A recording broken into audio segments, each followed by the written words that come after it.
Hi friends, PSC ബിഗിനേഴ്സിലേക്ക് അവർക്കും സ്വാഗതം. ഇന്നത്തെ ക്ലാസ് നമ്മുടെ രക്തത്തെ കുറിച്ചാണ്, ബ്ലഡിനെ കുറിച്ചാണ്. അപ്പോൾ നമുക്ക് നേരെ ക്ലാസ്സിലേക്ക് കിടക്കാം. ആദ്യമായിട്ട് രക്തപര്യന വ്യവസ്ഥ എന്തിനാണ് നമ്മളെ സഹായിക്കുന്നത്? 2-3 കാര്യങ്ങളുണ്ട്. ഒന്നാമത്തെ കാര്യം, ചെറുകുടലിലെ വില്ലസുകൾ ആഗിരണം ചെയ്യുന്ന പോഷക ഘടകങ്ങളും ശ്വസനഫലമായി ലഭിക്കുന്ന ഓക്സിജനും കോശങ്ങളിൽ എത്തിക്കുക എന്ന ധർമ്മം, ഈ 2 ധർമ്മങ്ങൾ നിർവഹിക്കുന്നത് രക്തമാണ്.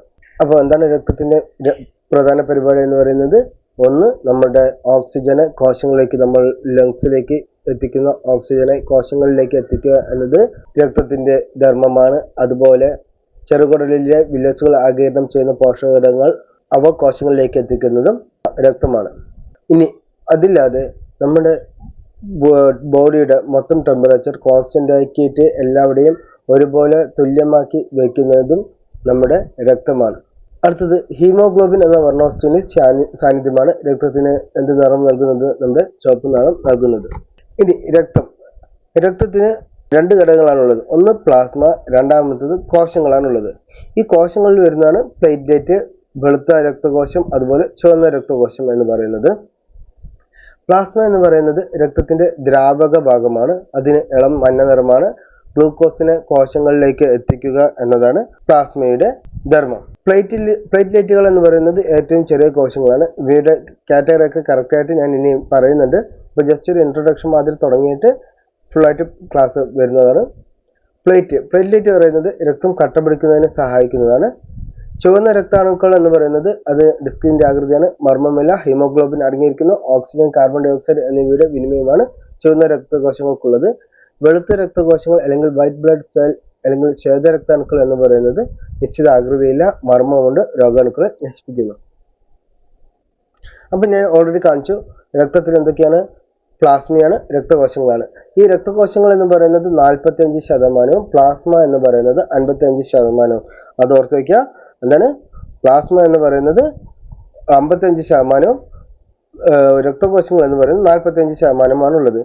ഈ പ്ലാസ്മയിൽ ജലം, പ്രോട്ടീനുകൾ, മറ്റു ഘടകങ്ങൾ ഇങ്ങനെയാണ് അടങ്ങിയിരിക്കുന്നത്. ജലം ഏകദേശം 90% അടങ്ങിയിട്ടുണ്ട്. ഓക്കെ. പിന്നെ പ്രോട്ടീനുകളാണ് ആൽബുമിൻ, ഗ്ലോബുലിൻ, ഫൈബ്രിനോജൻ. ഇവയ്ക്കെല്ലാം ഓരോന്നിനും ഓരോ ഫങ്ഷൻസുകളുണ്ട്. ആൽബുമിൻ എന്തിനാണ് വെച്ചാൽ രക്തസമ്മർദ്ദം ക്രമീകരിക്കുകയാണ് ആൽബുമിന്റെ പണി. ഗ്ലോബുലിന്റെ പണി എന്ന് പറയുന്നത് രോഗപ്രതിരോധത്തിന് സഹായിക്കുന്നവയാണ് ഗ്ലോബുലിൻ പ്രോട്ടീൻ. അതേസമയം ഫൈബ്രിനോജൻ എന്ന് പറയുന്നത് എന്തിനാണ്? രക്തം കട്ടപിടിക്കാൻ സഹായിക്കുന്നവയാണ് ഈ ഫൈബ്രിനോജൻ പ്രോട്ടീനുകൾ. ഓക്കെ. ഇങ്ങനെയാണ് പ്ലാസ്മയിലെ കമ്പോണൻസ് എന്ന് പറയുന്നത്. അപ്പോൾ എന്താണ്? രക്തത്തെ 2 പാർട്ടായിട്ട് തിരിക്കാം. ഒന്ന് പ്ലാസ്മ എന്ന് പറയുന്നത് കോശങ്ങളല്ല, ഒരു ഇളം മഞ്ഞ നിറത്തിലുള്ള ദ്രാവകമാണ്. അതിൽ ജലമുണ്ട്, പ്രോട്ടീനുകളുണ്ട്, മറ്റു ഘടകങ്ങളുണ്ട്. ജലം 90% ഇരിക്കുന്നു. ബാക്കി 7-8% പ്രോട്ടീനുകളാണ്. ഈ പ്രോട്ടീനുകളിൽ 3 ഉണ്ട്. ആൽബുമിനുണ്ട്, ഗ്ലോബുലിനുണ്ട്, ഫൈബ്രിനോജനുണ്ട്. ആൽബുമിൻ രക്തസമ്മർദ്ദം നിയന്ത്രിക്കാൻ സഹായിക്കുന്ന പ്രോട്ടീനാണ്. ഗ്ലോബുലിൻ വന്നിട്ട് രോഗപ്രതിരോധ ശേഷിക്ക് സഹായിക്കുന്നവയാണ് ഗ്ലോബുലിൻ പ്രോട്ടീൻ എന്ന് പറയുന്നത്. ഫൈബ്രിനോജൻ അത് രക്തം കട്ടപിടിക്കാനാണ് സഹായിക്കുന്നത്. പിന്നെ പ്ലാസ്മയുടെ മെയിൻ പണി എന്ന് പറയുന്നത് നമ്മുടെ glucose, amino acid, fatty acid, glycerol ഇവയൊക്കെ നമ്മുടെ ഈ ഭക്ഷണശേഷം ഉണ്ടാകുന്ന വസ്തുക്കളാണല്ലോ. ഈ വസ്തുക്കളെ കോശങ്ങളിലേക്ക് എത്തുന്നത് പ്ലാസ്മ വഴിയാണ്. അപ്പം എന്താ പറയുന്നത്? ദഹനഫലമായിട്ടുണ്ടാകുന്ന ഗ്ലൂക്കോസ്, അമിനോ ആസിഡ് അങ്ങനെയുള്ള ഘടകങ്ങൾ കോശങ്ങളിലേക്ക് എത്തിക്കുക എന്ന ധർമ്മം പ്ലാസ്മയിലൂടെയാണ് നിർവഹിക്കുന്നത്. അപ്പം ഞാൻ എന്തൊക്കെ പറഞ്ഞു? രക്തത്തിന്റെ 55% എന്താണ്? പ്ലാസ്മയാണ്. ബാക്കിയുള്ള 45% എന്ന് പറയുന്നത് കോശങ്ങളാണ്. ഈ കോശങ്ങളിൽ 3 ഉണ്ട്. ഒന്ന് വൈറ്റ് ബ്ലഡ് സെൽസ് അല്ലെങ്കിൽ വെളുത്ത രക്തകോശങ്ങൾ അല്ലെങ്കിൽ ശ്വേതരക്താണുക്കൾ എന്നറിയപ്പെടുന്നു. അടുത്തതാണ് ചുവന്ന രക്തകോശങ്ങൾ അല്ലെങ്കിൽ റെഡ് ബ്ലഡ് സെൽസ് അല്ലെങ്കിൽ അരുണ രക്താണുക്കൾ. പിന്നെ മൂന്നാമത്താണ് പ്ലേറ്റ്ലെറ്റ്സുകൾ എന്ന് പറയുന്നത്. പ്ലേറ്റ്ലെറ്റുകൾ എന്താണ് മെയിൻ പരിപാടി? രക്തം കട്ടപിടിക്കുന്നതിന് സഹായിക്കുന്നവയാണ് പ്ലേറ്റ്ലെറ്റുകൾ എന്ന് പറയുന്നത്. ഇങ്ങനെ 3 കോശങ്ങളാണുള്ളത്. അവ 45%, രക്തത്തിന്റെ 45% ഓക്യുപ്പൈ ചെയ്യുന്നു. പ്ലാസ്മ പറയുന്നത് ഇളം മഞ്ഞ നിറത്തിലുള്ള ദ്രാവകമാണ്. അതിൽ ജലമുണ്ട്, പ്രോട്ടീനുണ്ട്, മറ്റു ഘടകമുണ്ട്. പ്ലാസ്മയുടെ 90% ജലമാണ്. രക്തത്തിൽ 55% പ്ലാസ്മയാണുള്ളത്. 7-8% പ്ലാസ്മയിലെ പ്രോട്ടീന്റെ അളവ് എന്ന് പറയുന്നത്. 3 പ്രോട്ടീനുകളാണ് പഠിക്കാനുള്ളത്: ആൽബുമിൻ, ഗ്ലോബുലിൻ, ഫൈബ്രിനോജൻ.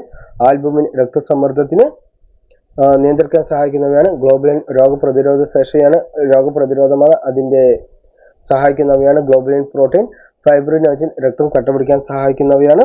സീറം പറഞ്ഞാൽ എന്താണ്? രക്തം കട്ടപിടിക്കാൻ സഹായിക്കുന്ന ഘടകങ്ങൾ ഒഴിവാക്കിയുള്ള പ്ലാസ്മയിന് പറയുന്ന പേരാണ് സിറം എന്ന് പറയുന്നത്. ഇതിന് രക്തം കട്ടപിടിക്കാൻ സഹായിക്കുന്ന ഘടകങ്ങൾ ഒഴിവാക്കിയാൽ കിട്ടുന്നതാണ് സിറം എന്ന് പറയുന്നത്. അപ്പോൾ ഇതാണ് പ്ലാസ്മയെ കുറിച്ച് അറിയാനുള്ളത്. ഇനി നമുക്ക് രക്തം മൊത്തമായിട്ട് നോക്കാം. അപ്പം ഞാൻ പറഞ്ഞു രക്തത്തിനെ രണ്ടായിട്ട് തിരിക്കാം, പ്ലാസ്മ പിന്നെ കോശങ്ങൾ. പ്ലാസ്മ 55% ഓക്യുപ്പൈ ചെയ്യുന്നു പറഞ്ഞു, ബാക്കി കോശങ്ങൾ 45% ഓക്യുപ്പൈ ചെയ്യുന്നു പറഞ്ഞു. ഫസ്റ്റത്തെ ചുവന്ന രക്താണുക്കളുടെ പേരെന്തൊക്കെയാണ്? റെഡ് ബ്ലഡ് കോർപ്പസൽസ് എന്നറിയപ്പെടുന്നത് ചുവന്ന രക്താണുക്കളാണ്. അതുപോലെ തന്നെ അരുണ രക്താണുക്കൾ എന്നറിയപ്പെടുന്നത് ചുവന്ന രക്താണുക്കളാണ്. ഇവയുടെ ശാസ്ത്രീയ നാമം എന്ന് പറയുന്നത് എറിത്രോസൈറ്റ് ആണ്. എന്താണ്? എറിത്രോസൈറ്റ് ആണ്. അപ്പോൾ ചുവന്ന രക്താണുക്കൾ എന്ന് പറയുന്നത് പറഞ്ഞു. ഇനി അടുത്തത് ശ്വേതരക്താണുക്കൾ എന്തായിട്ട് അറിയപ്പെടുന്നത്? വൈറ്റ് ബ്ലഡ് കോർപ്പസൽസ് എന്നറിയപ്പെടുന്നു, WBC. ശ്വേതരക്താണുക്കൾ WBC. ഇവിടെ ശാസ്ത്രീയ നാമം എന്നറിയപ്പെടുന്നത് ല്യൂക്കോസൈറ്റ് ആണ്. എന്താണ്? ല്യൂക്കോസൈറ്റ് ആണ്. ഓക്കെ. അടുത്തത് പ്ലേറ്റ്ലേറ്റുകളുടെ ശാസ്ത്രീയ നാമം എന്താണ്? ത്രോംബോസൈറ്റ്സ് എന്നാണ് ശാസ്ത്രീയ നാമം. ഓക്കെ. അപ്പോൾ രക്തത്തിലെ ഏറ്റവും വലിയ കോശം ഏതാണുള്ളത്? അത് ശ്വേതരക്താണുക്കളാണ് ഏറ്റവും വലിയ കോശം എന്ന് പറയുന്നത്. ഓക്കെ, ഇതിനെക്കുറിച്ച് ഞാൻ പറയുന്നുണ്ട്. ഇനി ഈ ശ്വേതരക്താണുക്കളെ രണ്ടായിട്ട് തിരിക്കാം. ഒന്ന് ഗ്രാനുലാർ സൈസും വേറൊന്ന് ആ ഗ്രാനുലാർ സൈസും. എന്താണ്? ഒന്ന് ഗ്രാനുലാർ സൈസ്, ഒന്ന് ആ ഗ്രാനുലാർ സൈസ്. ഈ ഗ്രാനുലാർ സൈസ് എന്ന് പറഞ്ഞാൽ എന്തോ ഒരു തരികൾ ഉള്ളവയാണ് ഈ ഗ്രാനുലാർ സൈസ് എന്ന് പറയുന്നത്. ആ ഗ്രാനുലാർ സൈസ് എന്ന് പറഞ്ഞാൽ തരികളില്ലാത്തവയാണ്. അപ്പോൾ ഈ ഗ്രാനുലാർ സൈസിനെ വീണ്ടും നമുക്ക് മൂന്നായിട്ട് തരംതിരിക്കാം. 3 തരം കോശങ്ങളാണുള്ളത് ഗ്രാനുലാർ സൈസിന്. അതാണ് ന്യൂട്രോഫിൽ, ഇസിനോഫിൽ, ബേസോഫിൽ. ഈ രക്തത്തിൽ കൂടുതൽ അടങ്ങിയിട്ടുള്ള ഗ്രാനുലോസൈറ്റ് ആണ് ഏത്? ന്യൂട്രോഫിൽ എന്ന് പറയുന്നത്. അപ്പോൾ ഏറ്റവും കൂടുതൽ അടങ്ങിയിട്ടുള്ള ശ്വേതരക്താണുമാണ് ന്യൂട്രോഫിൽ എന്ന് പറയുന്നത്. അത് ഗ്രാനുലോസൈറ്റ് ആണ്. പിന്നെ ഇസിനോഫിൽ, ബേസോഫിൽ പറഞ്ഞാൽ ഏറ്റവും കുറവ് ഉള്ള ശ്വേതരക്താണുമാണ് ബേസോഫിൽ എന്ന് പറയുന്നത്. ഇനി ഈ ശ്വേതരക്താണുക്കളിൽ ആ ഗ്രാനുലോസൈറ്റ് അതിനെ നമുക്ക് രണ്ടായിട്ട് തിരിക്കാം. ഒന്ന് ലിംഫോസൈറ്റ്, പിന്നെ മോണോസൈറ്റ്. ഏതാണ്? ലിംഫോസൈറ്റും മോണോസൈറ്റും. ഓക്കെ, ഇവിടെ എഴുതിയിട്ടുണ്ട് ലിംഫോസൈറ്റും മോണോസൈറ്റും. ഈ ലിംഫോസൈറ്റിന് തന്നെ ടി ലിംഫോസൈറ്റ് എന്നും ബി ലിംഫോസൈറ്റ് എന്നും തരംതിരിക്കാം. ഓക്കെ, അപ്പോൾ ഇങ്ങനെയാണ് രക്തത്തിന്റെ വിവിധ ഘടകങ്ങൾ വരുന്നത്. അപ്പോൾ ഒന്നും കൂടി പറഞ്ഞുതരാം. പ്ലാസ്മ എന്ന് പറയുന്നത് 55% വെള്ളം മഞ്ഞ നിറത്തിലുള്ള കോശമല്ലാത്ത പാർട്ടാണ് പ്ലാസ്മ എന്ന് പറയുന്നത്. ചുവന്ന രക്താണുക്കൾ ബാക്കിയുള്ള കോശങ്ങൾ എന്ന് പറയുന്നത് 45%. ഈ കോശങ്ങളിൽ മൂന്ന് തരം കോശങ്ങളാണുള്ളത്. ഒന്ന് ചുവന്ന രക്താണുകോശങ്ങൾ, ശ്വേതരക്താണുകോശങ്ങൾ, പ്ലേറ്റ്ലേറ്റുകൾ. ഇങ്ങനെ 3 ഈ ചുവന്ന രക്താണുക്കളെയാണ് RBC, അരുണ രക്താണുക്കൾ, എറിത്രോസൈറ്റ് എന്നെല്ലാം വിളിക്കുന്നത്. എറിത്രോസൈറ്റ് ആണ് ഇതിന്റെ ശാസ്ത്രീയ നാമം. ഇനി ശ്വേതരക്താണുക്കളെയാണ് വൈറ്റ് ബ്ലഡ് സെൽസ് എന്ന് പറയുന്നത്. അതുപോലെ ല്യൂക്കോസൈറ്റ് എന്ന് പറയുന്നതെല്ലാം ശ്വേതരക്താണുക്കളാണ്. പ്ലേറ്റ്ലേറ്റുകളെ ത്രോംബോസൈറ്റ് എന്ന് പറയുന്നു. ഈ ശ്വേതരക്താണുക്കൾ 2 വിധത്തിലുമുണ്ട്. ഗ്രാനുലാർ സൈറ്റ് ഉണ്ട്, ആ ഗ്രാനുലാർ സൈറ്റ് ഉണ്ട്. ഗ്രാനുവൽസ് ഉള്ളതിനാണ് ഗ്രാനുലാർ സൈറ്റ് എന്ന് പറയുന്നത്. ഗ്രാനുവൽസ് ഇല്ലാത്തതാണ് ആ ഗ്രാനുലാർ സൈറ്റ് എന്ന് പറയുന്നത്. ഈ ഗ്രാനുലാർ സൈറ്റ്സിനെ 3 തരം കോശങ്ങളാണ് ഗ്രാനുലാർ സൈറ്റ്സ് വരുന്നത്. Neutrophil, eosinophil, basophil. ന്യൂട്രോഫിലാണ് ഏറ്റവും കൂടുതൽ എണ്ണമുള്ള ശ്വേതരക്താണുക്കൾ എന്ന് പറയുന്നത്. ഇസിനോഫിലുണ്ട്. ബേസോഫിൽ പറയുന്നത് ഏറ്റവും കുറവുള്ള ശ്വേതരക്താണുക്കളാണ്. ഈ ശ്വേതരക്താണുക്കളിൽ ഗ്രാനുവൽസ് ഉണ്ട്, അതുകൊണ്ട് ഇത് ഗ്രാനുലോസൈറ്റ്സ് ആണ്. അതേസമയം ആ ഗ്രാനുലോസൈറ്റ് എന്ന് പറയുന്നത് 2 വിധത്തിലുള്ള കോശങ്ങളാണുള്ളത്. ഒന്ന് ലിംഫോസൈറ്റ്, വേറൊന്ന് മോണോസൈറ്റ്. ലിംഫോസൈറ്റിനെ വീണ്ടും നമുക്ക് തരംതിരിച്ച് ടി ലിംഫോസൈറ്റ് എന്നും ബി ലിംഫോസൈറ്റും എന്നെഴുതാം. ഓക്കെ, ഇനി ചുവന്ന രക്താണുക്കളുടെ ധർമ്മങ്ങൾ നമുക്ക് നോക്കാം. എന്തൊക്കെയാണ് ചുവന്ന രക്താണുക്കളുടെ ധർമ്മങ്ങൾ എന്ന് പറയുന്നത്? ഓക്സിജനെ കോശങ്ങളിലേക്ക് എത്തിക്കുക എന്നത് നമ്മുടെ ചുവന്ന രക്താണുക്കളുടെ ഡ്യൂട്ടിയാണ്. ഈ ചുവന്ന രക്താണുക്കൾ എങ്ങനെയാണ് കോശങ്ങളിലേക്ക് എത്തിക്കുന്നത്? ഓരോ ചുവന്ന രക്താണുക്കളിലും ഹീം പാർട്ട് ഉണ്ട്, അയൺ ഉണ്ട്. ഈ അയൺ ആണ് ഓക്സിജനെ ക്യാരി ചെയ്തിട്ട് ഓരോ കോശങ്ങളിലേക്കും എത്തിക്കുന്നത്. അപ്പോൾ നമ്മുടെ ചുവന്ന രക്താണുക്കളുടെ മെയിൻ ധർമ്മം എന്ന് പറയുന്നത് ഓക്സിജനെ കോശങ്ങളിലേക്ക് എത്തിക്കുക എന്നതാണ്. RBCയുടെ മെയിൻ ധർമ്മം എന്ന് പറയുന്നത്. ഇവയുടെ ഷേപ്പ് എന്ന് പറയുന്നത് എന്താണ്? ഡിസ്ക് രൂപത്തിലാണ്. നിങ്ങൾ കണ്ടിട്ടുണ്ടല്ലോ, നമ്മൾ ഈ രക്തമെല്ലാം മൈക്രോസ്കോപ്പിലൂടെ നോക്കിയാൽ ഇങ്ങനെ ഒരു ഷേപ്പായിട്ട് കാണും, ഒരു ചുവപ്പ് കളറിൽ. ഇത് ചുവന്ന രക്താണുക്കളാണ്. അപ്പോൾ ഡിസ്ക് രൂപത്തിലാണ് ഇവ കാണപ്പെടുന്നത്. ഇവ ഉണ്ടാകുന്നത് എവിടെയാണ്? ഇവ ഉണ്ടാകുന്നത് മജ്ജയിലാണ്. അതിലാണ് ചുവന്ന അസ്ഥിമജ്ജയിലാണ് ഈ ചുവന്ന രക്താണുക്കൾ ഉണ്ടാകുന്നത്.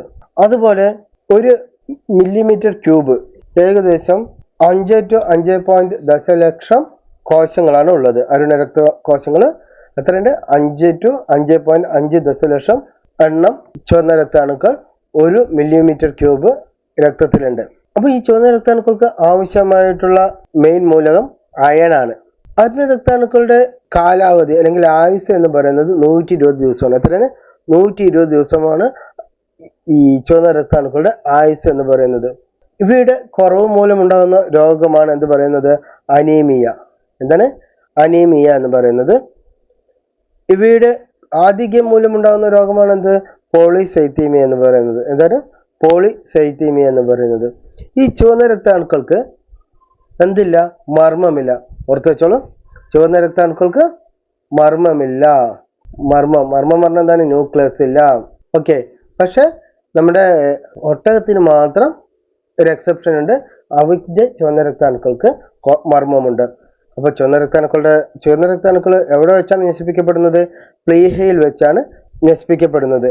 അവയുടെ ആയുസ് എന്ന് പറഞ്ഞു 120 ദിവസമാണ് അവയുടെ ആയുസ് എന്ന് പറയുന്നത്. ഹീമോഗ്ലോബിൻ അടങ്ങിയിരിക്കുന്ന എവിടെയാണ്? ചുവന്ന രക്താണുക്കളിലാണ്. അവയുടെ ധർമ്മം എന്ന് പറയുന്നത് കോശങ്ങളിലേക്ക് ഓക്സിജൻ എത്തിക്കുക എന്നതാണ്. ഇവ ഉണ്ടാകുന്നത് എവിടെ വെച്ചാണ്? ചുവന്ന അസ്ഥിമജ്ജയിൽ വെച്ചാണ് ഇവ ഉണ്ടാകുന്നത്. അപ്പൊ അത്രയും ക്ലിയർ ആയല്ലോ.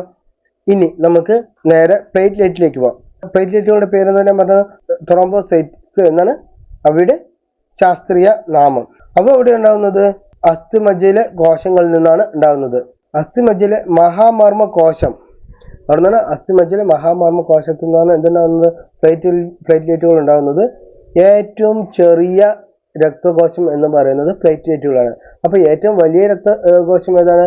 അത് ഛേദരക്താണുവാണ്. ഛേദരക്താണുവിൽ ഏറ്റവും വലിയ ഏതാണ്? അത് മോണോസൈറ്റ് ആണ്. ഏറ്റവും ചെറിയ ഛേദരക്താണു ഏതാണ്? അത് ലിംഫോസൈറ്റ് ആണ്. ഏറ്റവും ചെറിയ രക്തകോശം ഏതാണ്? അത് പ്ലേറ്റ്ലെറ്റുകളാണ്.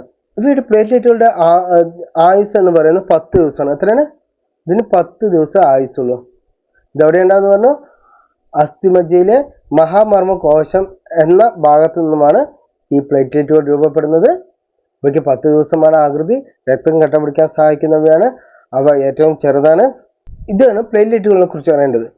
ഇനി അടുത്താണ് ഛേദരക്താണുക്കൾ. ഛേദരക്താണുക്കൾ എന്ന് പറയുന്നത് നമ്മുടെ ശരീരത്തിലെ പടയാളി എന്നറിയപ്പെടുന്നത് ഛേദരക്താണുക്കളാണ്. ഏതാണ്? ഛേദരക്താണുക്കളാണ് നമ്മുടെ ശരീരത്തിന്റെ പടയാളി എന്നറിയപ്പെടുന്നത്. ഛേദരക്താണുക്കൾ ഞാൻ പറഞ്ഞു ഗ്രാനുലോസൈറ്റ്സ്, അഗ്രാനുലോസൈറ്റ്സ് അങ്ങനെ ഇതാക്കാം. ഗ്രാനുലോസൈറ്റ്സിലാണ് ന്യൂട്രോഫിൽ, സിനോഫിൽ, ബേസോഫിൽ വരുന്നത്. അതുപോലെ അഗ്രാനുലോസൈറ്റ്സിലാണ് എന്ത് വരുന്നത്? ലിംഫോസൈറ്റും മോണോസൈറ്റും വരുന്നത്. ടി ലിംഫോസൈറ്റ് ഉണ്ട്, ബി ലിംഫോസൈറ്റ്സും ഉണ്ട്. ഈ ഛേദരക്താണുക്കൾക്ക് കോശമർമ്മം ഉണ്ട്. ഇവയുടെ ശാസ്ത്രീയനാമം എന്താ പറഞ്ഞത്? ല്യൂക്കോസൈറ്റ്സ്. ഓക്കെ, ഇവിടെ ശാസ്ത്രീയനാമം എന്താണ്? ല്യൂക്കോസൈറ്റ്സ്. ഇനി ഇവിടെ ആയുസ് എത്ര ദിവസമാണ്? 10 to 15 ദിവസമാണ്. എത്രയാണ്? 10 to 15 ദിവസങ്ങളാണ് ഇവയുടെ ആയുസ് എന്ന് പറയുന്നത്. ചുവന്ന രക്താണുക്കൾ 120 ദിവസം, ഛേദരക്താണുക്കൾ 10 to 15 ദിവസം, പ്ലേറ്റ്ലെറ്റുകൾ 10 ദിവസം. ഇങ്ങനെയാണ് ഇവയുടെ ആയുസ് എന്ന് പറയുന്നത്. ഈ ന്യൂട്രോഫിൽ എന്ന് പറയുന്നത് ഏറ്റവും കൂടുതലുള്ള ഛേദരക്താണുവാണ് ന്യൂട്രോഫിൽ എന്ന് പറയുന്നത്. ഏറ്റവും കുറവുള്ള ഛേദരക്താണു എന്ന് പറയുന്നത് ബേസോഫിലാണ്. ഈ ന്യൂട്രോഫിലിന്റെ പരിപാടി എന്ന് പറയുന്നത് നമ്മളുടെ ശരീരത്തിന്റെ ഉള്ളിലേക്ക് വരുന്ന ആവശ്യമില്ലാത്ത സാധനങ്ങള്, അതുപോലെ ബാക്ടീരിയകള് അല്ലെങ്കിൽ വൈറസുകള് എന്ത് ചെയ്യുക? ഇവ വിഴുങ്ങിയിട്ട് ഇവ നശിപ്പിക്കുന്നതാണ്. ഓക്കെ, ഈ വിഴുങ്ങൽ പ്രക്രിയ പറയുന്ന പേരാണ് ഫാഗോസൈറ്റോസിസ്. എന്താ പറയുന്നത്? ഫാഗോസൈറ്റോസിസ് എന്ന് പറയുന്നത്. അപ്പൊ എന്ത് ചെയ്യുക?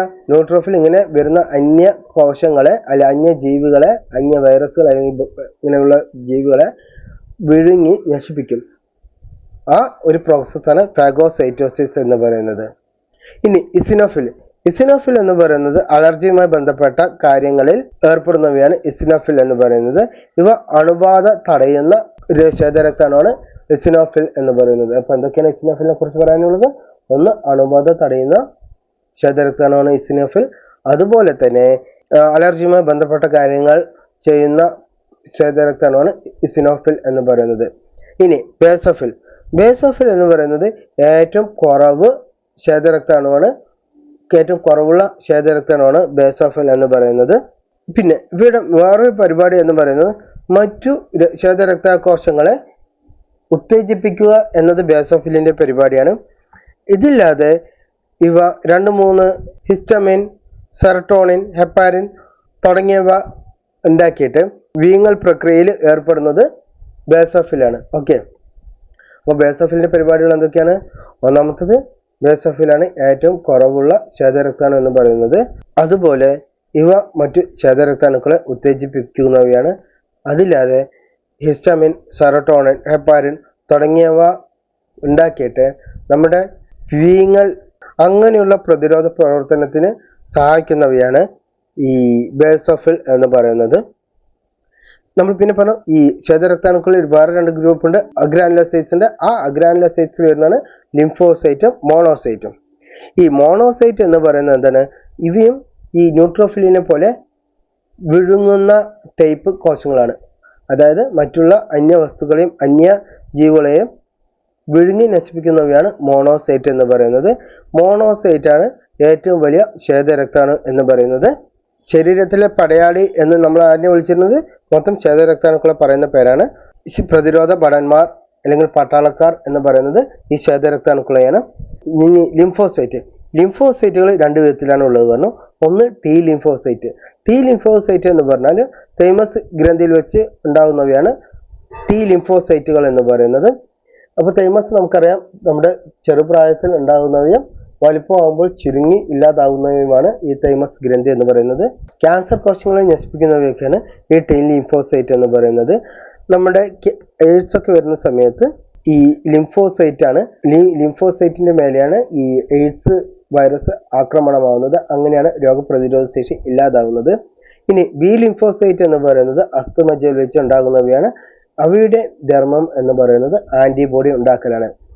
അപ്പോൾ ഒന്നുകൂടി പറഞ്ഞുതരാം. ഈ ശ്വേതരക്താണുക്കളിലെ ആ ഗ്രാനുലോസൈറ്റ്സിൽ വരുന്നതാണ് ലിംഫോസൈറ്റും മോണോസൈറ്റും. മോണോസൈറ്റിന്റെ പരിപാടി എന്ന് പറയുന്നത് ഈ ശ്വേതരക്താണുക്കളിൽ വലിയ കോശമാണ് മോണോസൈറ്റ് എന്ന് പറയുന്നത്. അവ വിഴുങ്ങി ഈ അന്യവസ്തുക്കളെ നശിപ്പിക്കുന്നതാണ് ഈ ഒരു ധർമ്മത്തെയാണ് എന്ത് പറയുക ഫാഗോസൈറ്റോസിസ് എന്ന് പറയുന്നത്. അതുപോലെ ലിംഫോസൈറ്റ് എന്ന് പറയുന്നത് അഗ്രാനുലോസൈറ്റ് ആയ കോശങ്ങളാണ്.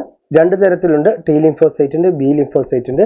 ടി ലിംഫോസൈറ്റ് വന്നിട്ട് തൈമസ് ഗ്രന്ഥിയിലും അതേസമയം ബി ലിംഫോസൈറ്റ് അസ്ഥിമജ്ജയിലുമാണ് രൂപപ്പെടുന്നത്. ഇനി ഈ ശ്വേതരക്താണുക്കളെ മൊത്തം പറയുന്ന പേരാണ് പ്രതിരോധ ഭടന്മാർ അല്ലെങ്കിൽ ശരീരത്തിന്റെ പ്രതിരോധ പട്ടാളക്കാർ എന്നൊക്കെ പറയുന്നത് ഈ ശ്വേതരക്താണുക്കളെയാണ്. ശ്വേതരക്താണുക്കൾ ഒരുപാട് വർദ്ധിപ്പിച്ചാൽ ഉണ്ടാകുന്ന രോഗമാണ് രക്താർബുദം അല്ലെങ്കിൽ ലുക്കീമിയ. ഏതാണ് ലുക്കീമിയ?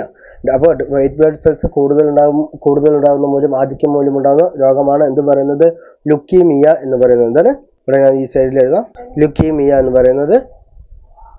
ഇനി ലുക്കീപീനിയ എന്ന് പറഞ്ഞാൽ എന്താണ്? ഇതിന്റെ നേരെ ഓപ്പോസിറ്റ് വൈറ്റ് ബ്ലഡ് സെൽസ് കുറയുന്ന രോഗമാണ് ലുക്കീപീനിയ എന്ന് പറയുന്നത്.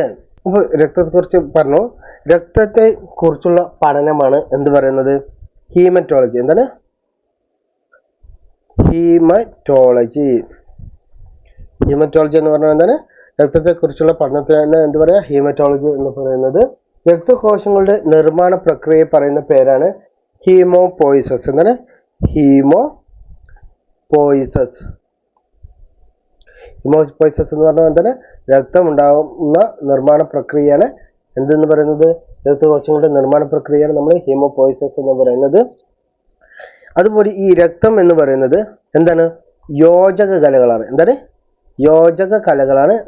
കല പറഞ്ഞാൽ ടിഷ്യൂ പറഞ്ഞാൽ കോശങ്ങളുടെ ഒരുമിച്ചുള്ള ഒരു കൂട്ടം കോശങ്ങളെയാണ് യോജക കലകൾ. ഒരേ ഫങ്ഷൻസ് നിർവഹിക്കുന്ന ഒരേപോലെയുള്ള കോശങ്ങളെയാണ് നമ്മൾ കല എന്ന് പറയുന്നത്. രക്തം എന്ന് പറയുന്നത് യോജക കലയ്ക്ക് ഉദാഹരണമാണ്. ജീവന്റെ നദി എന്നറിയപ്പെടുന്നത് രക്തത്തിനെയാണ്. മനുഷ്യ ശരീരത്തിൽ സാധാരണ ഒരു മനുഷ്യ ശരീരത്തിൽ ആണുങ്ങളാണെങ്കിൽ വെച്ചാൽ 5.5 ലിറ്ററും പെണ്ണുങ്ങളാണ് വെച്ചാൽ അറൗണ്ട് 4.5 ലിറ്റർ ഉണ്ടാകുക. അപ്പോൾ ഒരു ആവറേജ് 5 to 6 ലിറ്റർ നമ്മുടെ ശരീരത്തിൽ രക്തം ഉണ്ടാകും. അപ്പോൾ പിന്നെ എന്തൊക്കെ പറഞ്ഞത്? ഏറ്റവും വലിയ രക്താണു എന്ന് പറയുന്നത് ശ്വേതരക്താണു എന്ന് പറഞ്ഞു. ശ്വേതരക്താണുക്കളിൽ ഏറ്റവും വലുതാണ് മോണോസൈറ്റ് ആണെന്ന് പറഞ്ഞു. ഏറ്റവും ചെറിയ ശ്വേതരക്താണു ഏതാണ്? അത് ലിംഫോസൈറ്റ് ആണ് എന്ന് പറഞ്ഞു. ഇനി എങ്ങനെയാണ് ബ്ലഡ് ക്ലോട്ടിങ് നടക്കുന്നതെന്ന് നോക്കാം. അപ്പോൾ നമ്മളൊരു ഭാഗത്ത് മുറിവുണ്ടായി വയ്ക്കാം. ആ മുറിവുണ്ടായ ഭാഗത്ത് ഒരു കെമിക്കൽ റിയാക്ട് ചെയ്യും. അതില്ലാതെ അവിടെയുള്ള ബ്ലഡ് വെസൽ വന്നിട്ട് ചുരുങ്ങുകയും ചെയ്യും. അപ്പോൾ ഓൾറെഡി ബ്ലഡ് വെസൽ ചുരുങ്ങിയാൽ എന്താവും, ബ്ലഡ് അവിടേക്ക് പോകുന്നത് കമ്മിയാവും. ഇതില്ലാതെ അവിടെയുള്ള മുറിവേറ്റ ഭാഗങ്ങൾ ഒരു പ്രത്യേകതരം കെമിക്കൽസ് പുറപ്പെടുവിക്കും. ഇതെന്തായിട്ട് ആക്ട് ചെയ്യും, ഒരു ഗ്ലൂ ആയി ആക്ട് ചെയ്തിട്ട് ഈ ഗ്ലൂവിൽ പ്ലേറ്റ്ലെറ്റ്സുകൾ ഒട്ടി നിന്ന് തൽക്കാലം ചെറിയ രീതിയിലുള്ള ക്ലോട്ടിങ് സ്റ്റാർട്ട് ചെയ്യും. ഇങ്ങനെയുള്ള പ്ലേറ്റ്ലെറ്റുകൾ അവയുടെ ഷേപ്പ് മാറിയിട്ടുണ്ടാകും. ഇങ്ങനെ ഗ്ലൂ ആയിട്ട് ഒട്ടിയായിട്ട് നിൽക്കുമ്പോൾ അതിന്റെ ഷേപ്പ് മാറിയിട്ടുണ്ടാകും. ഈ പ്ലേറ്റ്ലെറ്റുകൾ വീണ്ടും ഒരു കെമിക്കൽസ് പുറപ്പെടുവിക്കും. ഈ കെമിക്കൽസ് വേറെ പ്ലേറ്റ്ലെറ്റുകളിനെ ആക്റ്റീവ് ആക്കും, പ്ലേറ്റ്ലെറ്റ്സിനെ അങ്ങോട്ട് വരാൻ കാരണമാകും. ഇതില്ലാതെ വേറെയുള്ള കുറെ കെമിക്കൽസ് വരുന്നതുകൊണ്ട് ഇനാക്റ്റീവ് ആയിട്ടുള്ള പ്രോത്രോംബിൻ ത്രോംബോകൈനസിസ് എന്ന എൻസൈമിന്റെ സഹായത്തിലൂടെ ത്രോംബിനാവും. ഈ ത്രോംബിൻ എന്ത് ചെയ്യും വെച്ചാൽ പ്ലാസ്മയിലുള്ള ഫൈബ്രിനോജനെ എന്ത് ചെയ്യും, ഫൈബ്രിൻ ആക്കി മാറ്റും.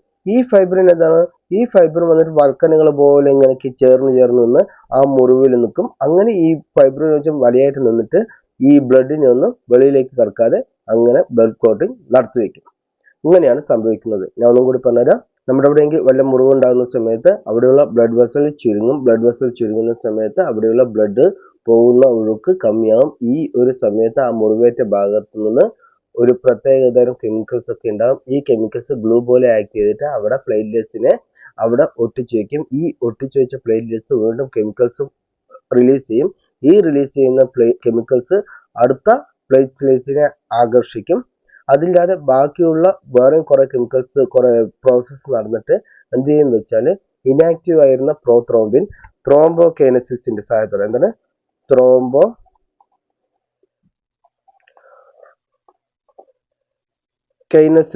സഹായത്തോടെ എന്താകും, ത്രോംബിനാവും. ഈ ത്രോംബിൻ എന്ത് ചെയ്യും വെച്ചാൽ പ്ലാസ്മയിലുള്ള ഫൈബ്രിനോജൻ എന്ത് ചെയ്യും, ഫൈബ്രിൻ ആക്കി മാറ്റും. ഈ ഫൈബ്രിൻ പറയുന്ന നാരുകൾ പോലെ ആക്ട് ചെയ്തിട്ട് നമ്മുടെ ചാകര നാരുകൾ പോലെ ആക്ട് ചെയ്തിട്ട് എന്ത് ചെയ്യും, ബ്ലഡിനെ വെളിയിലേക്ക് വിടാതെ ക്ലോട്ടാക്കി നിർത്തും. ഇങ്ങനെയാണ് രക്തം കട്ട പിടിക്കുന്നത്. ഇനി ഈ രക്തം കട്ട പിടിക്കാൻ നമ്മളെ സഹായിക്കുന്ന വിറ്റാമിൻ ഏതാണ്, അത് മറക്കരുത്. വിറ്റാമിൻ കെ ഫോർ കട്ടയാണ്. വിറ്റാമിൻ കെ ആണ് രക്തം കട്ട പിടിക്കാൻ ആവശ്യമായ വിറ്റാമിൻ എന്ന് പറയുന്നത്. അതുപോലെ രക്തം കട്ട പിടിക്കാൻ ആവശ്യമായ മൂലകം ഏതാണ്, അത് കാൽസ്യമാണ്. ഏതാണ്, കാൽസ്യമാണ്. പിന്നെ ഞാൻ പറഞ്ഞു രക്തം കട്ട പിടിക്കാൻ സഹായിക്കുന്ന കോശം ഏതാണ്, രക്തം കട്ട പിടിക്കാൻ സഹായിക്കുന്ന കോശം എന്ന് പറയുന്നത് പ്ലേറ്റ്ലെറ്റുകളാണ്. രക്തം കട്ട പിടിക്കാൻ സഹായിക്കുന്ന എൻസൈം എന്ന് പറയുന്നത് ഏതാണ്, ത്രോംബോകൈനേസ് ആണ്. അതാണ് ത്രോംബോകൈനേസ് ആണ് എൻസൈം എന്ന് പറയുന്നത്. ഇത്രയുമാണ് രക്തം കട്ട പിടിക്കുന്നതിനെ കുറിച്ച് അറിയേണ്ടത്. രക്തം കട്ട പിടിക്കാതിരിക്കാൻ സഹായിക്കുന്ന ഒരു രാസവസ്തുവാണ് ഹെപ്പാരിൻ. എന്താണ്, ഹെപ്പാരിൻ. നമ്മൾ ബ്ലഡ് എടുക്കുന്നുണ്ടല്ലോ, ഈ ബ്ലഡ് നമ്മൾ ബ്ലഡ് ബാങ്കിൽ ഡൊണേറ്റ് ചെയ്യുന്നുണ്ട്. ഈ ബ്ലഡ് വന്നിട്ട് രക്തം കട്ട പിടിക്കാതിരിക്കാൻ നമ്മൾ എന്താ ചെയ്യാന്ന് അതിനുപയോഗിക്കുന്നത് സോഡിയം സിട്രേറ്റ് ആണ്. എന്താണ്, സോഡിയം സിട്രേറ്റ്. അപ്പം നമ്മൾ ബ്ലഡ് ബാങ്കിൽ കൊടുക്കുന്ന ബ്ലഡ് അത് കട്ട പിടിക്കാതിരിക്കാൻ നമ്മൾ ചേർക്കുന്ന കെമിക്കലാണ് സോഡിയം സിട്രേറ്റ് എന്ന് പറയുന്നത്. ഹെപ്പാരിൻ എന്ന് പറയുന്നത് രക്തം കട്ട പിടിയാതെ തടയുന്ന ഒരു രാസവസ്തുവാണ് ഹെപ്പാരിൻ എന്ന് പറയുന്നത്. കൊളയട്ടയിൽ രക്തം കട്ട പിടിക്കുന്നത് തടയുന്ന രാസവസ്തു എന്ന് പറയുന്നത് ഹിരുഡിൻ ആണ്. എന്താണ്, ഹിരുഡിൻ. നമ്മുടെ ഹെപ്പാരിൻ, അതിൻ്റെ ഹിരുഡിൻ ആണ്. പിന്നെ ബ്ലഡ് ബാങ്കിന്റെ ഉപജ്ഞാതാവ് പറയുന്ന ആരാണ്, ബ്ലഡ് ബാങ്കിന്റെ ഉപജ്ഞാതാവ് വന്നിട്ട് ചാൾസ് റിച്ചാർഡ് ആണ്. ആരാണ്, ചാൾസ് റിച്ചാർഡ് ആണ് നമ്മുടെ ബ്ലഡ് ബാങ്കിന്റെ ഉപജ്ഞാതാവ് എന്ന് പറയുന്നത്. ഇത്രയും കാര്യങ്ങളാണ് രക്തം കട്ട പിടിക്കുന്നതിനെ കുറിച്ചുള്ള കാര്യങ്ങൾ അറിയേണ്ടത്. ഇനി അടുത്തതാണ് ഈ ഡിഫറെന്റ് രക്തഗ്രൂപ്പുകൾ. അതൊക്കെയുണ്ട്, A B A B O ഉണ്ട്. അരുണ രക്താണുക്കളിൽ ആന്റിജൻ എ. എന്താ ഈ ആന്റിജൻ എന്ന് പറയുന്നത്? ആന്റിജൻ എന്ന് പറഞ്ഞാൽ നമ്മുടെ രോഗപ്രതിരോധ പ്രതികരണങ്ങളെ പ്രചോദിപ്പിക്കുന്ന രാസവസ്തുക്കളെയാണ് ആന്റിജൻ എന്ന് പറയുന്നത്. എന്താണ്, രോഗപ്രതിരോധ പ്രതികരണങ്ങളെ പ്രചോദിപ്പിക്കുന്ന രാസവസ്തുക്കളെയാണ് ആന്റിജനുകൾ എന്ന് പറയുന്നത്. ഈ ആന്റിജനുകൾക്കെതിരെ പ്രവർത്തിക്കുന്ന പ്രോട്ടീനുകളാണ് ആന്റിബോഡീസ് എന്ന് പറയുന്നത്. എന്താണ്, ആന്റിജനുകൾക്കെതിരെ പ്രവർത്തിക്കുന്ന പ്രോട്ടീൻസ് ആണ് ആന്റിബോഡീസ് എന്ന് പറയുന്നത്. അരുണ രക്താണുക്കളിൽ ആന്റിജൻ എ ഉണ്ടെങ്കിൽ ആ ഇതിനെ എന്താ പറയാ, എ ബ്ലഡ് ഗ്രൂപ്പ് എന്ന് പറയുന്നു. അപ്പൊ ഇതിൽ ആന്റിജൻ എ ആണ് ഉണ്ടാവുക. ആന്റിബോഡി പ്ലാസ്മയിൽ ഇതിനെതിരെയുള്ള ആന്റിബോഡി ഉണ്ടാവും. ആ ആന്റിബോഡി ഏതായിരിക്കും, അത് ബി ആയിരിക്കും. ഇതായിരിക്കും ബി ആയിരിക്കും. രക്തഗ്രൂപ്പ് ബി ആണ് വയ്ക്കുക. ബ്ലഡ് ഗ്രൂപ്പ് ബി ആണ് വെച്ചാൽ അതിലെന്താ ഉണ്ടാവുക? ബ്ലഡ് ഗ്രൂപ്പ് ബി ആണ് വെച്ചാൽ അതിൽ ആന്റിജൻ ബി ആയിരിക്കും. അരുണ രക്താണുക്കളിൽ ആന്റിജൻ ബി ആയിരിക്കും. പ്ലാസ്മയിൽ ആന്റിബോഡി എ ഉണ്ടാവും. ഇനി എ ബി രക്തഗ്രൂപ്പ് ആണെങ്കിൽ ആന്റിജൻ എയും ഉണ്ടാവും, ആന്റിജൻ ബി ഉണ്ടാവും, ആന്റിബോഡി ഉണ്ടാവില്ല. അതേസമയം ഒ ഗ്രൂപ്പ് ആണെങ്കിലോ ആന്റിജൻ ഒന്നും ഉണ്ടാവില്ല, ആന്റിബോഡി എയും ബിയും ഉണ്ടാവും. ഇങ്ങനെയാണ് രക്തഗ്രൂപ്പുകൾ ഉണ്ടാകുന്നത്. ഇപ്പോൾ രക്തഗ്രൂപ്പുകൾ മാച്ച് ചെയ്താൽ മാത്രമേ നമുക്ക് ബ്ലഡ് ഡൊണേഷൻ ചെയ്യാൻ പറ്റുള്ളൂ. അതില്ലാതെ RH പറഞ്ഞൊരു ഘടകം കൂടിയുണ്ട്. എന്തിന്? RH പറഞ്ഞൊരു ഘടകം കൂടിയുണ്ട്. RH പോസിറ്റീവ് ഉണ്ട്, RH നെഗറ്റീവ് ഉണ്ട്. അപ്പൊ ഈ ബ്ലഡ് ഗ്രൂപ്പ് സാമ്യമായാൽ മാത്രമേ നമുക്ക് രക്തം കൊടുക്കാൻ പറ്റുകയുള്ളൂ. അപ്പൊ RH ആന്റിജൻ ഉള്ളതിന് എന്താ പറയുക? നമ്മൾ RH പോസിറ്റീവ് എന്ന് പറയും. RH ആന്റിജൻ ഇല്ലാത്തതിന് RH നെഗറ്റീവ് എന്ന് പറയും. ഓക്കെ, ക്ലിയർ ആണല്ലോ. ഇനി നമുക്ക് രക്തം ട്രാൻസ്ഫർ ചെയ്യണം അല്ലെങ്കിൽ ആർക്കെങ്കിലും കൊടുക്കണം വെച്ചാൽ സെയിം ആന്റിജൻ ഗ്രൂപ്പുള്ളവർക്ക് മാത്രമേ കൊടുക്കാൻ പറ്റുള്ളൂ. എ രക്തഗ്രൂപ്പുകാർക്ക് എക്ക് കൊടുക്കാം, എ ബിക്കും കൊടുക്കാം, കാരണം അതിൽ ആന്റിജൻ എ ഉണ്ടല്ലോ. രക്തഗ്രൂപ്പ് ബി ഉള്ളവർക്ക് ബിക്കും കൊടുക്കാം, അതുപോലെ എ ബിക്കും കൊടുക്കാം. എ ബി ഉള്ളവർക്ക് ആർക്കും കൊടുക്കാൻ കഴിയില്ല, കാരണം അത് 2 ആന്റിജൻ ഉള്ളതുകൊണ്ട് വേറെ ആർക്കും കൊടുക്കാൻ കഴിയില്ല. അതേസമയം ഒ ഗ്രൂപ്പുള്ള എ ബിക്കാർക്ക് മാത്രമേ കൊടുക്കാൻ കഴിയുള്ളൂ. അതേസമയം ഒ ഗ്രൂപ്പുള്ളവർക്ക് ആന്റിജൻ ഒന്നുമില്ല, അവർക്ക് ആർക്ക് വേണമെങ്കിൽ കൊടുക്കാം. അപ്പോൾ സാർവത്രിക ദാതാവ് എന്നറിയപ്പെടുന്ന ബ്ലഡ് ഗ്രൂപ്പ് ഒ ഗ്രൂപ്പാണ്. എന്തുകൊണ്ട് സാർവത്രിക ദാതാവ് എന്നറിയപ്പെടുന്നത്? ഈ ബ്ലഡ് ഗ്രൂപ്പിന് ആർക്ക് വേണമെങ്കിൽ കൊടുക്കാം. എ ബിക്കും കൊടുക്കാം, ബിക്കും കൊടുക്കാം, എക്കും കൊടുക്കാം, ഒയ്ക്കും കൊടുക്കാം. സാർവത്രിക സ്വീകർത്താവ് എന്നറിയപ്പെടുന്ന ബ്ലഡ് ഗ്രൂപ്പ് എ ബി ആണ്. കാരണം എന്താണെന്ന് വെച്ചാൽ ഈ ബ്ലഡ് ഗ്രൂപ്പിന് എ എന്നും സ്വീകരിക്കാം, ബി എന്നും സ്വീകരിക്കാം, എ ബി എന്നും സ്വീകരിക്കാം, ഒ എന്നും സ്വീകരിക്കാം. അപ്പൊ അത് മറക്കരുത്. സാർവത്രിക സ്വീകർത്താവ് എ ബിയും സാർവത്രിക ദാതാവ് വന്നിട്ട് ഒ ഗ്രൂപ്പുമാണ്. ഇനി വേറൊരു കാര്യം അറിയാനുള്ളത് എറിത്രോബ്ലാസ്റ്റോസിസ് ഫീറ്റാലിസിസ്. എന്താണ്? എറിത്രോബ്ലാസ്റ്റോസിസ്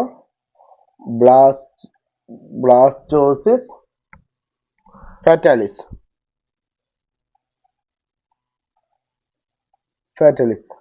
ഇതിന്റെ മലയാളം എന്ന് പറയുന്നത് അരുണ രക്താണു നാശക ഭ്രൂണമരണം. എന്താണ്? അരുണ രക്താണു നാശക ഭ്രൂണമരണം.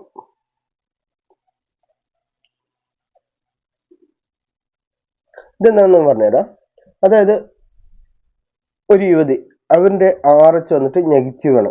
ബ്ലഡ് ഗ്രൂപ്പിലെ RH ഘടകം വന്നിട്ട് RH നെഗറ്റീവ് ആണ്. അവര് ഒരു മകന്, ആദ്യത്തെ മകന് RH പോസിറ്റീവ് ആയിട്ടുള്ള ഒരു മകന് ജന്മം നൽകി.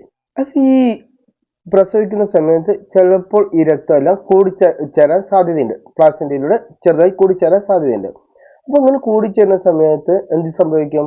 ഈ അമ്മയിൽ RH പോസിറ്റീവിനുള്ള ആന്റിബോഡി ഉണ്ടാക്കും. RH പോസിറ്റീവ് ബ്ലഡ് ഗ്രൂപ്പ് കൂടിക്കലർന്നുകൊണ്ട് തന്നെ RH പോസിറ്റീവിന്റെ ആന്റിബോഡി നമ്മുടെ മാതാവിൽ ഉണ്ടാകും. അങ്ങനെ ഒന്നാമത്തെ പ്രസവം കഴിഞ്ഞു. ഇനി രണ്ടാമത്തെ കുട്ടി ഉണ്ടാവുമെന്ന് വയ്ക്കാം. ഈ രണ്ടാമത്തെ കുട്ടിക്കും RH പോസിറ്റീവ് ആണ് വെച്ചാൽ ഈ മാതാവിലുള്ള RH ഓൾറെഡി ഉള്ള പോസിറ്റീവ് ആന്റിബോഡി ഉണ്ടല്ലോ, ഈ ആന്റിബോഡി കുട്ടിയുടെ RH പോസിറ്റീവായിട്ട് ആന്റിജനെ ഓപ്പോസ് ചെയ്യും. അങ്ങനെ അവയുടെ അരുണ രക്താണുക്കളെ നശിപ്പിക്കാനുള്ള ചാൻസ് ഉണ്ട്. ചാൻസ് അല്ല, അങ്ങനെ ചെയ്യും. അപ്പൊ ഇങ്ങനെ അരുണ രക്താണുക്കൾ ഭ്രൂണത്തിൽ തന്നെ നശിക്കുന്ന ഈ ഒരു അവസ്ഥയാണ് അരുണ രക്താണു നാശക ഭ്രൂണമരണം അല്ലെങ്കിൽ എറിത്രോബ്ലാസ്റ്റോസിസ് ഫാറ്റാലിസ് എന്ന് പറയുന്നത്. ഞാൻ ഒന്നുകൂടി പറയാം. മാതാവ് RH നെഗറ്റീവ് ആണ്, ഫസ്റ്റത്തെ മകൻ RH പോസിറ്റീവ് ആണ്. അങ്ങനെ പ്രസവം കഴിയുന്ന സമയത്ത് ഈ RH പോസിറ്റീവായ മകന്റെ രക്തം മാതാവിൽ RH പോസിറ്റീവിനെതിരെയുള്ള ആന്റിബോഡി ഉണ്ടാക്കും. ഈ ആന്റിബോഡി രണ്ടാമത്തെ പ്രസവ സമയത്ത് മകൻ RH പോസിറ്റീവ് ആണെങ്കിൽ മാതാവിലുള്ള ആന്റിബോഡി ഈ RH പോസിറ്റീവ് ആന്റിജനെ, കുട്ടിയിലുള്ള RH പോസിറ്റീവ് ആന്റിജനെ പ്രവർത്തിച്ച് അതിനെ നശിപ്പിക്കാൻ നോക്കും. അങ്ങനെ അരുണ രക്താണുക്കൾ, ഭ്രൂണാവസ്ഥയിലുള്ള അരുണ രക്താണുക്കളെ നശിപ്പിക്കാൻ നോക്കും. ഈ ഒരു രോഗമാണ്, ഈ ഒരു അവസ്ഥയാണ് എറിത്രോബ്ലാസ്റ്റോസിസ് ഫാറ്റാലിസിസ് അഥവാ അരുണ രക്താണു നാശക ഭ്രൂണമരണം എന്ന് പറയുന്നത്. അപ്പൊ നമുക്ക് മൊത്തമായിട്ട് ഒന്ന് ഓർത്തു നോക്കാം, എന്തൊക്കെയാണ് കാര്യങ്ങൾ എന്ന് നോക്കാം. ആദ്യം രക്തത്തെക്കുറിച്ചുള്ള പഠനം എന്നറിയപ്പെടുന്ന ഹീമറ്റോളജിയാണ്. രക്തകോശങ്ങളുടെ നിർമ്മാണ പ്രക്രിയ ഹീമോപോയിസിസ് ആണ്. ജീവന്റെ നദി എന്നറിയപ്പെടുന്നത് രക്തമാണ്. രക്തം ഒരു യോജക കലയാണ്. പിന്നെ നമ്മുടെ ആവറേജ് രക്തം എന്ന് പറയുന്നത് 5 to 5.5 ലിറ്റർ ആണ്. 5 to 6 ലിറ്റർ ഉണ്ടാകും. പറഞ്ഞു. ശരി, രക്തത്തിന്റെ ധർമ്മങ്ങൾ എന്ന് പറയുന്നത് എല്ലാവിടേക്കും ഓക്സിജൻ സ്വീകരിക്കുന്നത് കോശങ്ങളിലേക്ക് എത്തിക്കുക എന്നതാണ് രക്തത്തിന്റെ ഒന്നാമത്തെ ധർമ്മം. രണ്ടാമത്തെ ധർമ്മം പോഷക ഘടകങ്ങളെ ചെറുകുടലിലെ വില്ലസിൽ നിന്ന് ആഗിരണം ചെയ്ത് കോശങ്ങളിൽ എത്തിക്കുക എന്നതാണ് രണ്ടാമത്തെ ധർമ്മം. മൂന്നാമത്തെ ധർമ്മം പറയുന്നത് ശരീരത്തിന്റെ എല്ലാവരുടെയും ഒരേ താപനില റെഡിയാക്കുന്നത് രക്തമാണ്. ഇതൊക്കെയാണ് ഇതിന്റെ മെയിൻ പരിപാടികൾ എന്ന് പറയുന്നത്. ബ്ലഡിന് രണ്ട് ഘടകങ്ങളാണുള്ളത്. ഒന്ന് പ്ലാസ്മ, രണ്ടാമത് രക്തകോശങ്ങൾ. പ്ലാസ്മ എന്ന് പറയുന്നത് ഇളം മഞ്ഞ നിറത്തിലുള്ള ഒരു ദ്രാവകമാണ്. അതിന് ഗ്ലൂക്കോസിനെ കോശങ്ങളിൽ എത്തിക്കുന്നതാണ്. രക്തത്തിന്റെ ദ്രാവക ഭാഗമാണ് പ്ലാസ്മ എന്ന് പറയുന്നത്. ഈ പ്ലാസ്മയിൽ 90% ജലമാണ്. പിന്നെ പ്രോട്ടീനുകളുണ്ട്. പ്രോട്ടീനുകൾ അതൊക്കെ ഉള്ളത് ആൽബുമിൻ, ഗ്ലോബുലിൻ, ഫൈബ്രിനോജൻ എന്നിട്ട് ഫൈബ്രിനോജനുകൾ ഉണ്ടാകുന്നുണ്ട്. ഈ ആൽബുമിൻ എന്ന പ്രോട്ടീൻ രക്തസമ്മർദ്ദത്തെ നിയന്ത്രിക്കാൻ സഹായിക്കുന്നതാണ്. ഗ്ലോബുലിൻ രോഗപ്രതിരോധ ശേഷിയാണ് അതിന്റെ മെയിൻ ധർമ്മം എന്ന് പറയുന്നത്. ഫൈബ്രിനോജൻ രക്തം കട്ടപിടിക്കാൻ സഹായിക്കുന്നുണ്ട്. ഇതില്ലാതെ മറ്റു ഘടകങ്ങളും കൂടി അതിലുണ്ട്. ഇനി രക്തത്തിന്റെ കോശങ്ങളാണ് ബാക്കിയുള്ള 45% കോൺസ്റ്റിറ്റ്യൂട്ട് ചെയ്യുന്നത്. പ്ലാസ്മ 55%, ബാക്കി കോശങ്ങൾ 45%, ബ്ലഡിൽ 45% ഉണ്ട്. 3 തരം കോശങ്ങളാണുള്ളത്. ഒന്ന് ചുവന്ന രക്തകോശങ്ങൾ, രണ്ടാമത്തത് വെളുത്ത രക്തകോശങ്ങൾ, മൂന്നാമത്തെ പ്ലേറ്റ്ലെറ്റ്സുകൾ. ഈ ചുവന്ന രക്തകോശങ്ങളുടെ ധർമ്മം എന്ന് പറയുന്നത് നമ്മുടെ ഓക്സിജനെ ലങ്സിൽ നിന്നും കോശങ്ങളിലേക്ക് എത്തിക്കുക, അതുപോലെ കോശങ്ങളിലുള്ള കാർബൺ ഡൈ ഓക്സൈഡിനെ തിരിച്ച് ലങ്സിലേക്ക് എത്തിക്കുക. അതുപോലെ വെളുത്ത രക്തകോശങ്ങൾ എന്നറിയപ്പെടുന്നതാണ് ശരീരത്തിന്റെ പടയാളികൾ അല്ലെങ്കിൽ പ്രതിരോധ ഭടന്മാർ എന്നൊക്കെ അറിയപ്പെടുന്നത് വെളുത്ത രക്തകോശങ്ങൾ, അല്ലെങ്കിൽ വൈറ്റ് ബ്ലഡ് സെൽസ്, അല്ലെങ്കിൽ ശ്വേതരക്താണുക്കൾ എന്നൊക്കെ അറിയപ്പെടുന്നത് വെളുത്ത രക്തകോശങ്ങളാണ്. അടുത്തത് പ്ലേറ്റ്ലെറ്റ്സ്. പ്ലേറ്റ്ലെറ്റുകൾ വന്നിട്ട് ഏറ്റവും ചെറിയ രക്തകോശം എന്ന് പറയുന്നത് പ്ലേറ്റ്ലെറ്റ് ആണ്. അത് രക്തം കട്ടപിടിക്കാനാണ് സഹായിക്കുന്നത്. ഒന്ന് പ്ലാസ്മയിൽ 55% പറഞ്ഞു ഞാൻ. അത് ഇളം മഞ്ഞ നിറമാണ് പറഞ്ഞു, ദ്രാവക ഭാഗമാണ് പറഞ്ഞു. ഈ രക്തകോശങ്ങൾ ചുവന്ന രക്താണുക്കളുണ്ട്. ചുവന്ന രക്താണുക്കളുടെ ശാസ്ത്രീയനാമം എറിത്രോസൈറ്റ്സ് ആണ്. ഇവയിലാണ് എന്തുള്ളത്? ഹീമോഗ്ലോബിൻ എന്നുള്ളത്. ഹീം പ്രോട്ടീനിൽ 4 അയൺ പാർട്ടിക്കിൾ ഉണ്ട്. ഈ അയൺ പാർട്ടിക്കിളാണ് ഓക്സിജനെ ക്യാരി ചെയ്യുന്നത്. ഓക്കെ, ഒരു ഹീമോഗ്ലോബിന് 4 ഓക്സിജനെ ക്യാരി ചെയ്യാൻ പറ്റും. പിന്നെ ശ്വേതരക്താണുക്കളെ രണ്ടായിട്ട് തരംതിരിക്കാം. ഒന്ന് ഗ്രാനുലോസൈറ്റ്സ് അല്ലെങ്കിൽ രണ്ടാമത്തെ അഗ്രാനുലോസൈറ്റ്സ് എന്ന് തിരിക്കാം. ഗ്രാനുലോസൈറ്റ് എന്ന് പറഞ്ഞാൽ ഗ്രാനുൾസ് ഉള്ളതിന് ഗ്രാനുലോസൈറ്റ് എന്ന് പറയും. ആ ഗ്രാനുലോസൈറ്റ് എന്ന് പറഞ്ഞാൽ ഗ്രാനുൾസ് ഇല്ലാത്തതിന് ഗ്രാനുലോസൈറ്റ് എന്ന് പറയും. ഗ്രാനുലോസൈറ്റ്സിൽ വരുന്നതാണ് ന്യൂട്രോഫിൽ, ഇസിനോഫിൽ, ബേസോഫിൽ. ന്യൂട്രോഫിലാണ് ഏറ്റവും കൂടുതൽ കാണപ്പെടുന്ന ശ്വേതരക്താണു. ഇവ എന്തിനാ സഹായിക്കുന്നത്? ഇവ ഫാഗോസൈറ്റോസിസ്, അതായത് ആവശ്യമില്ലാത്ത ബാക്ടീരിയ, വൈറസ് അല്ലെങ്കിൽ മറ്റുള്ള ആവശ്യമില്ലാത്ത ഈ രോഗാണുക്കളെ വിഴുങ്ങി നശിപ്പിക്കുന്നവയാണ് ന്യൂട്രോഫിൽ എന്ന് പറയുന്നത്. ഇസിനോഫിൽ എന്ന് പറയുന്നത് അലർജിക്ക് എതിരെ പോരാടുന്നവയാണ് ഇസിനോഫിൽ എന്ന് പറയുന്നത്. അതില്ലാതെ അവ എന്തിനു സഹായിക്കുന്നുണ്ട്? ഇസിനോഫില് അണുബാധ തടയുന്ന ശ്വേതരക്താണുമാണ് ഇസിനോഫിൽ എന്ന് പറയുന്നത്. ബേസോഫിലാണ് ഏറ്റവും കുറവുള്ള ശ്വേതരക്താണു എന്ന് പറയുന്നത്.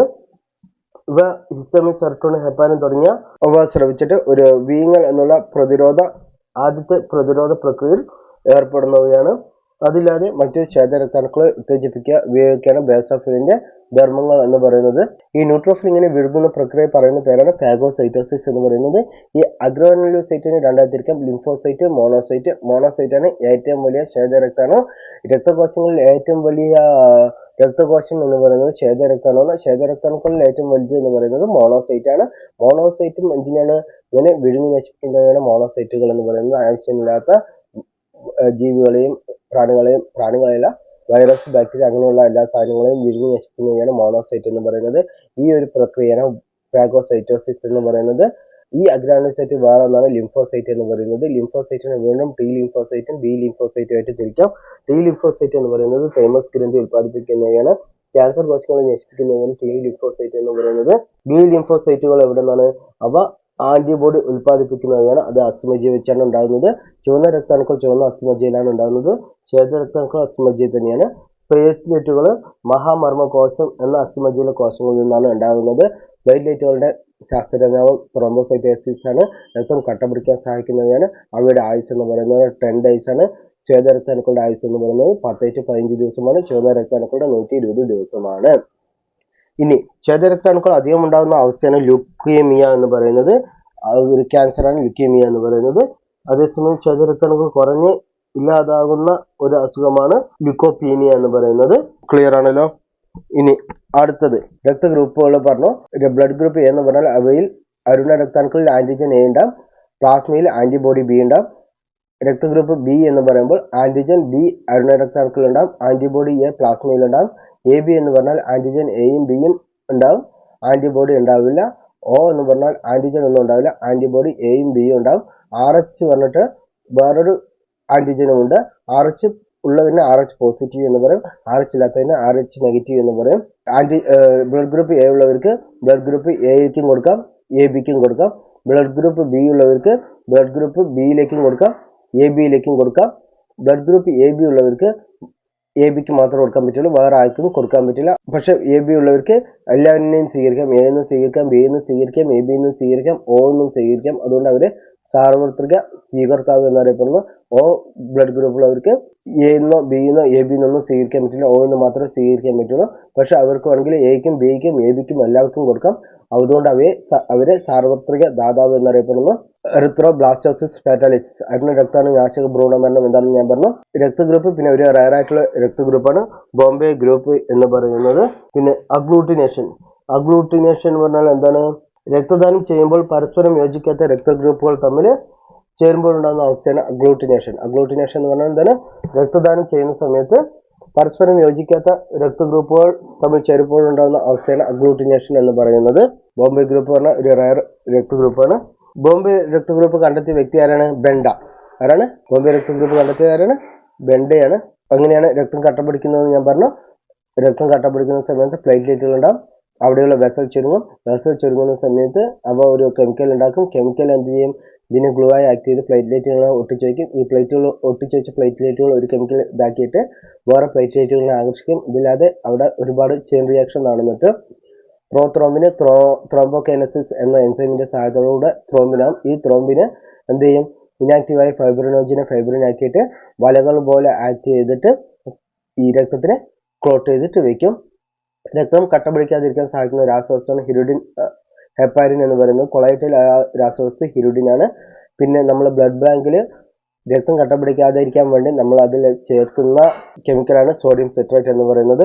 ചാൾസ് റിച്ചാർഡാണ് ബ്ലഡ് ബാങ്ക് എന്നുള്ള ആശയം വെച്ചത്. രക്തപരിശോധന സമയത്ത് രക്തം കട്ട പിടിക്കാതിരിക്കാൻ നമ്മൾ ചേർക്കുന്ന രാസവസ്തു എന്ന് പറയുന്നത് എത്തിലീൻ ഡയമൈൻ ടെട്രാസെറ്റിക് ആസിഡ് ആണ്. ഏതാണ്? എത്തിലീൻ ഡയമൈൻ ടെട്രാസെറ്റിക് ആസിഡ് ആണ്. എന്തിനു സഹായിക്കുന്നത്? നമ്മൾ രക്തപരിശോധന സമയത്ത് രക്തം കട്ട പിടിക്കാതിരിക്കാൻ സഹായിക്കുന്ന രാസവസ്തു എന്ന് പറയുന്നത് എത്തിലീൻ ഡയമൈൻ ടെട്രാസെറ്റിക് ആസിഡ് ആണ്. സോഡിയം സിട്രേറ്റ് പറഞ്ഞു, ഹിരുഡിൻ പറഞ്ഞു, ഹെപ്പാരിൻ പറഞ്ഞു. ഹെപ്പാരിൻ എവിടെ വെച്ചാണ് നിർമ്മിക്കപ്പെടുന്നത്? അത് കരളിൽ വെച്ചാണ് നിർമ്മിക്കപ്പെടുന്നത്. ഹെപ്പാരിൻ എവിടെ വെച്ചാണ് നിർമ്മിക്കപ്പെടുന്നത്? കരളിൽ വെച്ചാണ് നിർമ്മിക്കപ്പെടുന്നത്. അപ്പോൾ ഇതാണ് ഇന്നത്തെ ക്ലാസ് എന്ന് പറയുന്നത്. ഇഷ്ടപ്പെട്ടാൽ ലൈക്ക് ചെയ്യുക, ഷെയർ ചെയ്യുക, സബ്സ്ക്രൈബ് ചെയ്യുക. താങ്ക്